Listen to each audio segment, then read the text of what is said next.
Rajkot TRP game zone અગ્નિકાંડની ઘટનાએ બધાને હચમચાવી મૂક્યા છે। આજે ઘટનાના ત્રીજા દિવસે અત્યાર સુધીમાં 11 મૃતદેહો પરિવારજનોને સોંપવામાં આવ્યા છે, જેમાં પરાપીપળિયા ગામમાં જયંત ઉર્ફે જય અનિલભાઈ ઘોરેચાનું પણ મૃત્યુ થયું છે। તેની અંતિમ વિધિ રૈયા ગામના સ્મશાન ખાતે કરવામાં આવી હતી।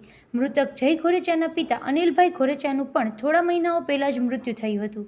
જયની અંતિમ વિધિમાં મોટી સંખ્યામાં લોકો જોડાયા હતા અને પરિવારનું હૈયાફાટ રુદન જોઈને ત્યાં હાજર દરેક લોકોની આંખો ભીની થઈ હતી। અંતિમ વિધિમાં હૃદયદ્રાવક દ્રશ્યો જોવા મળ્યા હતા। જયભાઈ એટલે જયંતભાઈ અનિલભાઈ ઘોરેચાનું જે અકાળે અવસાન થયું અગ્નિકાંડની અંદર, જયભાઈ મારા દૂરના ભત્રીજા થાય।